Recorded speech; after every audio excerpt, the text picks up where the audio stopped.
이 시간 좋으신 하나님의 은혜와 평강이 우리와 함께 하시기를 축원합니다.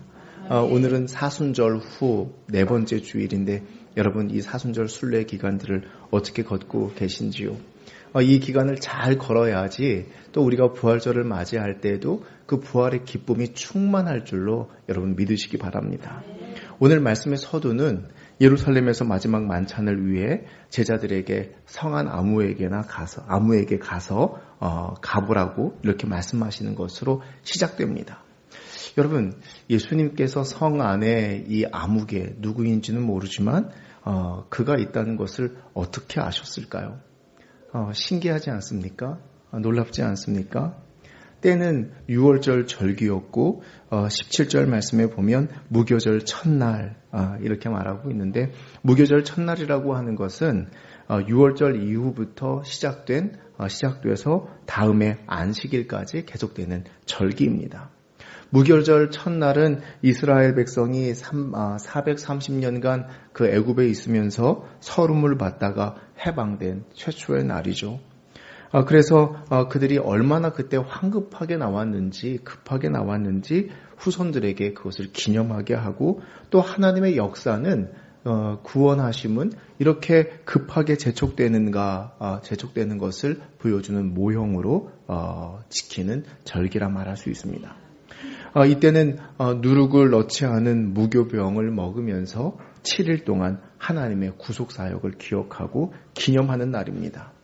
제자들은 주님께 6월절 절기를 지키고 음식을 잡수시기 위해 무엇을 어떻게 해야 할지 물었습니다.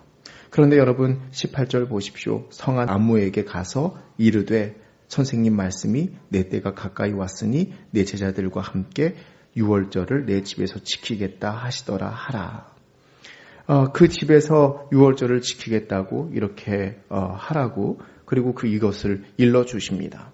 주님께서 시키시는 대로 했더니 정말 쉽게 6월절을 준비할 수 있었고 모든 것이 순조롭게 진행되었습니다. 여러분 신기하죠. 예수님께서 이런 것들을 잘 아신다고 하는 것이, 예수님이니까 당연히 아시겠지 이렇게 생각할지 모르지만 예수님께서 이렇게 뭔가를 아신다는 것 참 신비입니다. 그리고 성 안의 아무개는 누구일까? 주님께서 또한 성 안의 아무개를 아셨던 것처럼 우리 역시도 주님께서 아실까? 아신다면 어떻게 알고 계실까? 이런 생각들이 이 본문을 대하면서 일어나는 궁금증들입니다. 여러분 기억하십니까? 주님께서 예루살렘에 입성하실 때에도 이와 비슷했습니다. 감람산 벳바게에 이르렀을 때 제자들이 맞은편 마을로 제자들을 보내시죠. 거기서 어찌어찌 해야 할지를 주님께서 일러주셨습니다. 그리고 주님이 타고 가실 한 번도 타지 않은 나귀 새끼가 준비되어 있는 것을 알게 하셨고 그것을 끌고 오게 하셨습니다. 여러분 성경에서는 이런 이야기들이 몇 차례 더 등장합니다. 가버나움에서 성전세를 거두는 사람이 베드로에게 왜 예수님은 성전세를 내지 않는지 베드로에게 물었습니다. 그때 주님은 베드로가 와서 그것을 말하기도 전에 이미 그것을 아시고 그에게 들려주시는 말씀이 있었습니다. 사람들이 실족하지 않도록 하자는 것이었죠. 바다에 가서 지금 그 낚시를 하면, 낚싯대를 들이우면 고기 한 마리가 올라올 텐데 그 고기에 입을 열어보라고. 입을 열어보니까 거기에 한 세겔이 있었는데 그것으로 반은 베드로를 위해서, 반은 예수님을 위해서 그것을 내어주라고 이렇게 일러주셨습니다. 그리고 하나님은 그를 부르신 이에 대해서도 잘 알고 계셨습니다. 비슷한 점이 있다면 혼미한 시대에 고통 속에 살고 있었다는 점이죠. 일상이 낭망이었지만 그리고 애써 잊으며 살려고 노력하는 이들이었고, 오히려 어떻게 해서든지 이 혼란한 시대에 살아남는 방법이 무엇인가 다들 이런 고민들을 하고 살아가고 있을 때, 그때 여러분 예레미야에게 하시는 말씀을 들어보십시오. 내가 너를 모태에 짓기도 전에 알았고 내가 배에서 나오기도 전에 너를 성별하였고 너를 여러 나라의 선지자로 세웠노라. 이렇게 말씀하고 계십니다.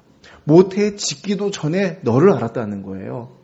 예레미야를 알았다는 거예요. 그리고 이 땅에 나오기도 전에 너를 성별해서 여러 선지자로, 나라의 선지자로 세웠다고 하는 거예요. 주님께서 이미 그를 하나님께서 아신다라고 하는 거예요. 이사야에게도 말씀하시는 것을 들어보십시오. 야곱아, 너를 창조하신 여호와께서 지금 말씀하시느니라. 이스라엘아, 너를 지으신 이가 말씀하시느니라. 너는 두려워하지 말라. 내가 너를 구속하였고 내가 너를 지명하여 불렀나니 너는 내 것이라. 이렇게 말씀하십니다. 하나님이 지으시고 창조하셨기에 누구보다도 하나님은 이스라엘을, 야곱을, 그리고 이사야를, 예레미야를 잘 알고 계시다고 지금 말씀하고 계시는 겁니다. 여러분, 나다나엘을 부를 때도 그러셨죠. 빌립이 예수님을 만나고 흥분과 감격에 휩싸입니다. 왜냐하면 예수님을 보니까, 만나니까 그것은 모세와 선지자들의 말에 예언되었던 대로, 기록되었던 대로 그것에 응하는 분이 바로 예수님이라고 하는 것을 깨달았기 때문에 그는 흥분과 감격에 휩싸입니다. 그리고 가서 나다나엘에게 이것을 증거하며 와서 보라, 와보라. 내가 예수를 만났다. 그렇게 하면서 그를 예수님께 데려옵니다. 주님은 빌립과 함께 오고 있는 나다나엘을 보면서 멀찌감치 보고 계셨습니다. 그리고 그가 가까이 이르자 그에게 말씀합니다. 보라, 참으로 이스라엘 사람이라. 그 속에는 간사한 것이 없도다. 10길 물속은 알아도 한 길 사람 속은 모르는 법인데 주님은 그 속 사람 됨까지 알고 계십니다. 여러분, 주님께서 우리에 대해서도 잘 알고 계실까요? 알고 계시다면 어떻게 주님은 우리를 알고 계실까요? 나다나엘은 어떻게 나를 아십니까? 이렇게 되묻죠. 나다나엘도 신기하고 믿을 수가 없었습니다. 그냥 안다고 하는 것은 아닌지 궁금했습니다. 상투적으로 안다, 잘 안다 이렇게 말하는 것은 아닌지. 주님은 그가 무화과 나무 아래에서 있을 때 보았다고 그 이유를 설명합니다. 아마도 예레미야에게 하셨던 것처럼 모태에 있기도 전에 아마 주님은 나다나엘에 대해서 알고 계셨겠죠. 그런데 주님께서 너를 무화과 나무 아래에서 보았다고 그 하는 것으로 나다나엘이 어떤 큰 깨달음을 얻게 됩니다. 여러분, 그렇다면 성 안에 아무개, 우리는 지금 그가 누구인지 모릅니다. 이제부터 그를 밝혀갈 생각인데, 여러분, 이 성 안 아무개에 대해서도 주님은 그를 알고 계셨을까요? 그렇다면 그는 과연 누구일까요? 여러분, 오랜 친분이 있었을까? 아니면 그렇지 않고 주님께서 그를 단번에 안 사람일까? 만약 오랜 친분이 있었다면 제자들이 모를 리가 없습니다. 여러 차례 예루살렘을 다녀왔을 테고 예수님과 적어도 3년 이상의 공생의 과정을 거쳤는데 예수님이 잘 아는 사람이라면 이런 부탁 정도 할 수 있는 사람이라면 아마 제자들도 알았겠죠. 여러분, 그렇다면 여자였을까요? 남자였을까요? 다른 복음서를 보면 성별이 밝혀집니다. 여자입니다. 마가복음이나 누가복음을 보면 물 한 동이를 이고 가는 사람이라고 말하고 있습니다. 여러분, 그렇다면 잘 살았을까요? 못 살았을까요? 부유하게 살았을까요? 그렇지 않았을까요? 이 물 한 동이를 이고 가는 여기에서 단서를 얻었습니다. 물 한 동이를 이고 가는 수준의 가정경제 규모를 가졌다라고 하는 것이죠. 물 한 동이 정도면 한 끼 혹은 하루를 살아갈 수 있는 식솔들의 규모라고 말할 수 있겠습니다. 그 물로 음식도 만들고 설거지도 할 테고 생활용수로도 사용할 정도입니다. 물 한 동이 정도면 하루 경제 수준이겠고 일용할 것에 만족하며 살 수 있는 정도 아니겠습니까? 예수님께서는 그 집에 들어가셔서 유월절을 지키셨습니다. 그렇다면 가사일에 아주 익숙하고 또 유월절 절기였기 때문에 명절 음식을 하는 것에 익숙할 수 있는 연령대로 추론해 볼 수 있습니다. 여러분, 명절이 되면 세댁들은 이 명절 준비가 만만치 않죠. 그런데 적어도 한 20년, 30년 이상 하신 분들은 쌀을 던지면 밥이 된다잖아요. 그렇잖아요. 그 정도 되는 연령대는 아닐까. 성경에 나와 있는 예수님을 도운 모든 여인들 리스트를 쭉 뽑아보고 또 그리고 예수님 당시의 역사와 상황과 성경에는 기록되어 있지 않지만 수많은 문헌들에 기록되어 있는 여인들의 리스트를 살펴보고 검토해 봤습니다. 과연 성 안에 있는 그 아무개는 누구일까? 성안 아무개는 누구일까? 괜히라기보다도 남들이 관심 갖지 않을지 모르지만 이게 궁금해서 왜냐하면 이 성안 아무개를 주님께서 잘 아시면 나에 대해서도 잘 안다고 말씀할 수 있을 것 같아서 흔히 사람들은 유명한 사람들, 신앙적인 성과와 공적이 있는 사람들, 예레미야, 모세, 이사야 이런 사람들은 주님께서 잘 아시고 그를 도우시고 사랑하시고 쓰신다고 사용하는데 그 성경에 있는 인물과 나는 별개로 놓고 생각하기 쉽거든요. 그런데 성안 아무개를 주님께서 잘 아셨다라고 하는 이것만 밝혀지면 그가 누구인지 밝혀지면 나도 하나님께서 역시 사랑하신다고 하는 믿음과 확신을 얻을 수 있을 것 같아서 이 성안 아무개가 누구인가 여러분 찾아봤습니다. 누굴까요? 마르다. 여러분 그는 음식을 잘 만들죠. 음식하는 것을 좋아합니다. 살림과 가사일에 능수능란한 사람입니다. 그리고 그의 동생 마리아. 그는 주님께서 해주시는 말씀을 사모하고 그냥 말씀하는 대로 순종하는 그런 사람이었습니다. 그런데 이 둘은 성 안에 사는 사람들이 아니라 예루살렘에서 좀 떨어진 변방인 베다니에 사는 사람들이었습니다. 그렇다면 막달라 마리아일까? 예수님께서 귀신을 내쫓아 주신 이후에 예수님의 모든 사역을 도우면서 경제적으로나 또 마음적으로나 모든 지원을 아끼지 않은 여인이 이 막달라 마리아인데 그렇다면 막달라 마리아일까? 그런데 이미 그 이름에 붙은 수식어로서 그는 어디 사람입니까? 성안 사람이 아니라 막달라 사람이라고 하는 것이죠. 그렇다면 예수님께서 죽으시고 동굴에 있을 때 함께 찾아갔던 살로메일까? 그 어머니 마리아는 분명히 아닐 테고 살로메일까? 그런데 살로메는 요한과 야고보의 어머니로 알려져 있습니다. 그러니까 그들을 모를 리가 없죠. 그렇다면 과연 누구일까? 이것을 묵상하다가 본문의 중심을 다시 중심을 바로잡고 다시 이 본문을 봐야 하는 것이 있습니다. 예수님께서 성안 아무개에게 가라고 하신 이유가 무엇일까라는 것입니다. 그 목적과 용무에서 보자는 것이죠. 그 목적과 용무를 가진 사람들이 무엇일까? 예를 들면 누구에게 가져가서 돈을 받아오너라 이렇게 말하면 빚진 자 중에서 찾아보면 리스트를 찾을 수 있는 거잖아요. 그러니까 용무가 있는 사람, 이런 용무를 가진 사람들이 누구일까 찾아보는 것이죠. 유대인의 명절인 6월절 기간에 예수께서 십자가 처형을 당하시기 전에 마지막 만찬이 될 수 있는 식탁을 준비하고 마련해 줄 사람이 있었다는 것입니다. 저는 이 대목이 의미 있게 와닿았습니다. 이 대목부터 파노라마처럼 지나가는 사건들이 무엇입니까? 최후의 만찬, 가룟 유다의 배반, 베드로가 예수님을 모른다고 3번이나 부인함, 또 제자들이 도망을 칩니다. 이런 이야기들이 전개되고 있죠. 그런데 이런 데 집중하느라 어쩌면 묵상하지 못했던 대목이 있는데 그게 바로 이 집안에서 일어났던 일들입니다.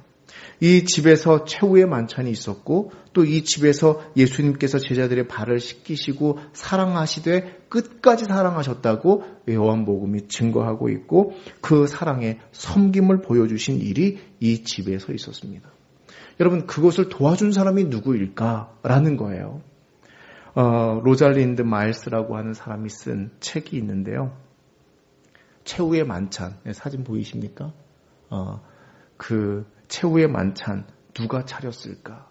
참 도발적인 책 제목입니다. 예수님의 마지막 식탁에는 모두 남자들이 있었다고 생각을 합니다.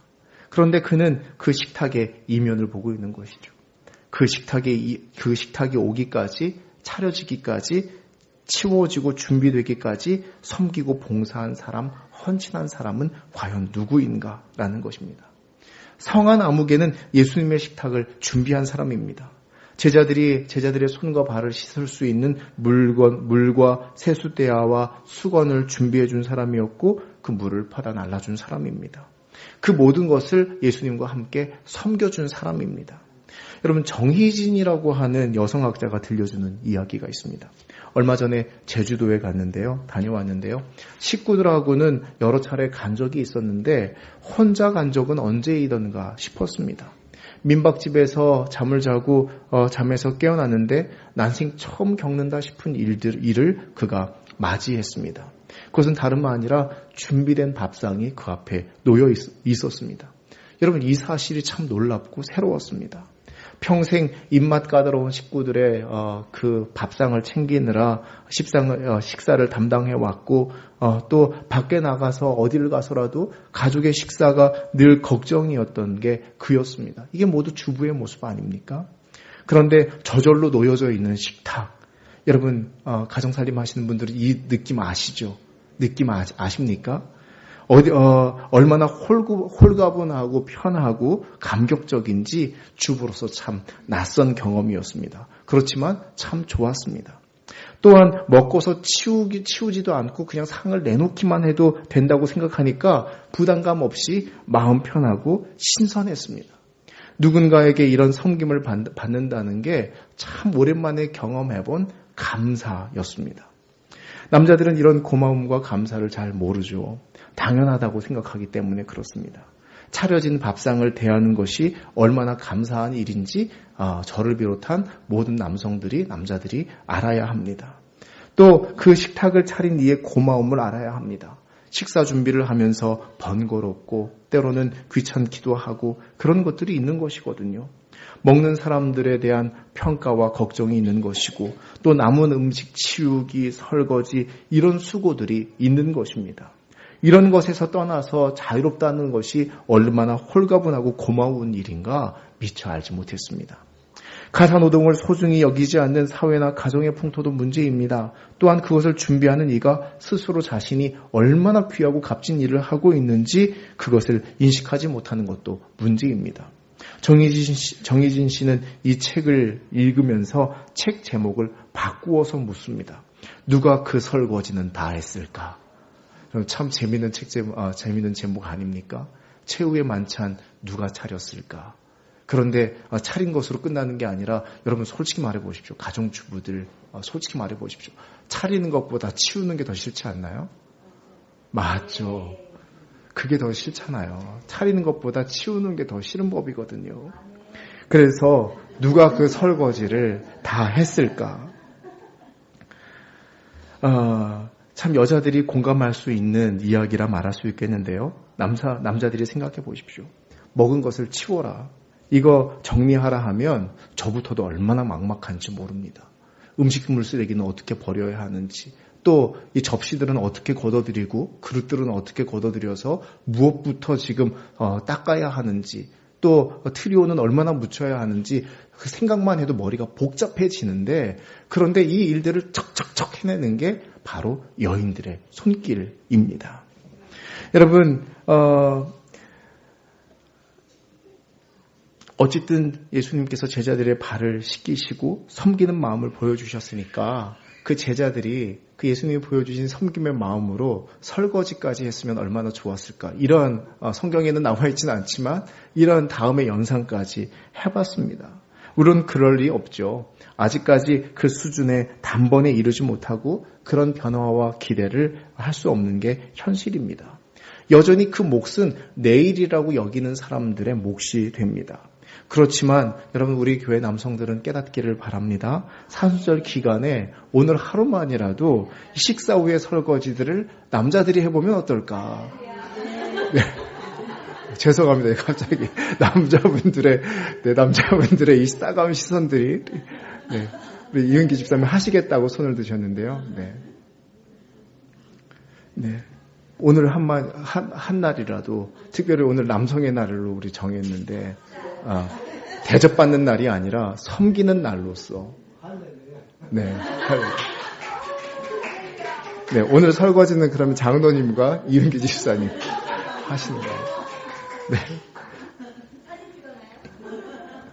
여러분, 이것이 내일이라고 여기는 사람은 불평하지 않습니다. 이것이 내일이 아니라고 생각하는 사람이 불평합니다. 그리고 이것이 내일이 아니라고 여기는 사람이 그것을 받은 내 일이라고 여기는데 그런데 이 대접을 받는 사람이 고마워하는 것입니다. 이것은 내 일이 아닌데 저 사람이 당연히 해주는 것이라고 생각하기 때문에 고마움과 감사함이 없는 겁니다. 여러분, 당연한 게 어디 있습니까? 아내가 남편을 섬겨주는 게 당연한 겁니까? 여러분, 고마운 겁니다. 여러분, 남편이 아내를 위해서 밖에서 일하는 게 당연한 겁니까? 고맙고 감사한 것입니다. 여러분, 이것을 깨닫지 못하고 살아가니까 불화가 있는 거예요. 여러분, 그러나 우리 교회에는 이러한 감사와 기쁨들이 넘치는 가정이요 교회가 되기를 축원합니다. 여러분, 또한 예수님은 십자가 죽음 직전에 가장 값비싼 향유를 부어드렸던 여인을 기억해 보시기 바랍니다. 가룟 유다가 그 순전한 향유를 300데나리온에 팔아서 그 돈으로 바꿔서 가난한 사람들에게 주었으면 좋았을 뻔했다고 이렇게 핀잔했습니다. 그것을 한 번에 예수님께 다 부어서 그 아까운 행동을 했다고 여인을 핀잔했죠. 맞는 말처럼 들립니다. 틀린 말이 아닌 것 같습니다. 그러나 이 여인이 주님을 사랑하는 모습은 무엇입니까? 주님을 따르고 주님을 사랑하는 그 어떤 것도 명분이나 돈의 가치로 매길 수 없다는 것입니다. 그것을 믿음으로 보여준 사건이었습니다. 천하보다 한 영혼을 귀하게 여기는 자에게는 순전한 향유 옥합이 향유가 아까운 게 아닙니다. 그런데 영혼을 사랑하지 못하고 영혼을 저울질하고 그의 경제적인 수준에 따라서 영혼을 판별하는 이에게는 그 어떤 것도 아까울 수 있다는 것이죠. 누구는 하루 노동하는데 노역하는데 5만 원이고 누구는 하루 노역하는데 5억인 그런 것 없습니다. 여러분, 사람은 다 똑같은 것 아닙니까? 그런데 여러분, 사람을 그렇게 저울질하고 가치 판단을 달리하니까 여기서도 불화가 생겨나는 것이죠. 여러분, 주님께서는 그 여인의 마음을 아셨기 때문에 그 여인의 모습에 감동을 했고 그에게 고마워하셨습니다. 저울을 가진 자에게는 주님의 사랑을 계산하고 따릅니다. 그리고 명분을 내세워 배신도 할 수 있다는 사실을 기억하십시오. 계산된 마음, 명분을 앞세우는 마음 때문에 언제든 관계도 깨질 수 있다고 하는 사실을 말입니다. 우리가 주님을 사랑할 때 진실함으로 하면 되는 것입니다. 성한 아무개는 주님의 공생의 마지막 잊을 수 없었던 그 생생했던 식사의 자리와 발을 씻어주는 그 섬김의 자리를 자신이 해줄 수 있는 최선의 것으로 겸손함으로 함께했던 것은 아닐까요? 어쩌면 그는 제자들보다 더 제자는 아닙니까? 성경에 등장하는 예수를 돕는 여인들, 말없이 순종하고 봉사하는 사람들, 그들은 묻지 않고 의심을 품지 않고 주님의 뜻과 생각에 따랐던 사람들입니다. 그러기에 부활의 소식도 여인들이 제일 먼저 알았죠. 제자들은 다 도망을 가버렸습니다. 여인들은 죽은 예수님의 시신을 그냥 둘 수 없어서 그 시신에 향품을 바르기 위해 무덤을 찾아갔습니다. 섬김과 돌봄과 응당 내가 해야 한다고 생각하며 봉사의 손길을 놓지 않았던 그 마음에 예수의 부활을 목격하고 경험했던 믿음의 모양새는 아닐까요? 또한 성한 아무개는 주님의 일을 위해 예비된 사람이었습니다. 바울이 빌립보에서 복음을 전할 때 그에게는 방법이 없었습니다. 그런데 루디아를 만나게 됐죠. 루디아는 하나님의 방법을 위해 예비된 사람이었습니다. 사람에게는 방법이 없지만 주님께는 방법이 있는 것입니다. 바로 이 성한 아무개가 주님의 방법이 된 사람입니다. 주님은 예비된 이들을 통해서 주님의 나라와 역사를 이루어가는 줄로 믿으시기 바랍니다. 마찬가지입니다. 성한 아무개가 그와 같은 사람이었습니다. 성한 아무개는 누구일까? 이런 단서들을 가지고 기억을 떠올려 보십시오. 주님의 일을 위해 예비된 사람. 주님 곁에서 해야 할 일들을 응당 자기의 일로 여기는 사람. 귀찮은 일을 마다하지 않고 준비하는 사람. 주님의 방법이요 도구가 되고 있는 사람. 주님이 너무나 잘 알고 계신 사람. 그는 누구일까요? 여러분, 누구일까요? 이쯤 되면 여러분 그가 누구인지 알아채셔야 합니다. 여러분, 얼마 전에 마음을 훈훈하게 했던 신문기사 보셨는지 모르겠습니다. 한 패스트푸드점에 남루해 보이는 할머니가 들어왔습니다. 음식도 주문하지 않은 채 한쪽 구석에 앉아 있었습니다. 그런데 그냥 잠깐 있다 나가는 것이 아니라 오래 앉아 있었고 시간이 지나자 사람들이 불편해하기 시작했습니다. 그리고 따가운 시선을, 눈총을 그에게 보내기 시작했습니다. 그런데 휴가를 나온 한 군인이 있었는데 그는 슬며시 주문대로 가서 햄버거와 커피를 추가 주문했습니다. 그리고 점원에게 그것을 할머니에게 전해달라고 말하고 그는 자기 갈 길로 가버렸습니다. 나중에 인터뷰를 통해서 알게 된 일인데 군복을 입은 옷으로 그에게 다가가서 전해주면 사람들이 전부 자기를 바라볼 테고 시선이 쏠릴 테고 그 할머니가 무안해할까봐 조용히 섬기기 위해서 조용히 하기 위해서 점원에게 부탁해서 이 일을 전해달라는 것이었습니다. 그걸로 끝입니다. 기억해주지 않아도 누가 칭찬해주지 않아도 그는 그냥 군인 아무개이면 그것으로 족한 것입니다. 오른손이 한 일을 왼손이 모르게 하라고 하는 주님의 말씀이 생각나는 대목이죠. 아르바이트생이 이 일화를 국방부 사이트에 그냥 올렸는데 그가 입고 있던 군복이 기억이 나서 남자들은 다 사단 마크가 있으니까 그 군복을 기억해냈기에 그것을 올렸는데 그러면 조사해보면 다 나오잖아요. 그의 소속이 어디인지 어느 부대인지 알게 되었고 그 부대가 제1군수지원사령부라고 하는 것을 알게 되었습니다. 그리고 그를 찾아냈죠. 군인 아무개. 하나님께서 예레미야, 이사야, 나다나엘을 비롯한 그 부르심을 모든 이들을 잘 알고 계셨다는 사실을 여러분 믿으시기 바랍니다. 그리고 주님께서 주님의 도구로, 주님의 방법으로 사용하신다는 것도 여러분 인식하시기 바랍니다. 뿐만 아니라 성한 아무개에 대해서도 동일한 것입니다. 그는 누구입니까? 아니, 질문을 바꿔서 물어야 합니다. 그는 누구여야 합니까? 저는 저와 여러분이 그 누구가 성한 아무개가 누구인지 이미 찾았다고 생각을 합니다. 예수님을 사랑하며 이름 없이 빛도 없이 감사하며 섬기기로 결단한 이들에게 주님께는 이에 대한 해답을 주십니다. 여러분이 그 답이 되시기를 축원합니다. 처음 질문으로 돌아가 보겠습니다. 우리에 대해서도 주님께서 잘 알고 계실까? 우리 역시 유명하지 않은 채 이름 없이 빛도 없이 살아가지만 주님께서도 우리를 잘 알고 계십니다. 왜냐하면 우리를 창조하시고 지으셨기 때문에 그리고 지명하여 부르셨기 때문입니다. 나다나엘의 경험은 무엇입니까? 무화과 나무 아래에 있다는 것을 아래에 그가 있었다는 것, 그것을 보고 알았다는 것인데 그 무화과 나무 아래에 있었다는 것이 무엇인지 우리는 정확히 그것을 모릅니다. 다만 해석할 뿐이죠. 여기서 그 해석학적인 것을 다 말할 수는 없는데요. 그러나 한 가지 짚고 넘어가자면 나다나엘에게 무화과 나무 아래라고 하는 그 말은 그 순간 그 자리 그때에 대해서 적어도 나다나엘에게만큼은 분명한 것이었습니다. 뭔가 의미 있는 사건이었고 내막이 있었다는 것이죠. 그런데 주님께서 무화과 나무 아래 이렇게 지목하시자 그 짧은 순간에 바로 나다나엘은 주님이 자기를 누구보다 잘 알고 계심을 경험했습니다. 그래서 나다나엘은 라비여 당신은 하나님의 아들이시요 이스라엘의 임금이로소이다 고백을 하죠. 여러분 주님께서 자기를 아심을 통해 그의 깊은 곳까지 통달하시는 그 주님의 은혜를 보았던 것입니다. 이 능력을 통해 주님이 모든 것을 다 아시는 하나님의 능력이 드러났던 것입니다. 여러분 어디에 있습니까? 십자가 아래에 있습니까? 여러분의 삶의 자리에 서 있는 곳은 어디입니까? 그곳을 주님께서 아십니다. 그 의미와 그곳에 있어야 하는 순간 우리는 다 알지 못하지만 주님께서 또한 아시고 인도하시는 줄로 믿으시기 바랍니다. 우리가 성한 안무개가 되어서 누군가에게 섬기고 봉사하고 주님의 도구가 되기를 주님의 이름으로 결단하시기를 축원합니다. 주신 말씀 기억하면서 거듭의 기도 드리겠습니다.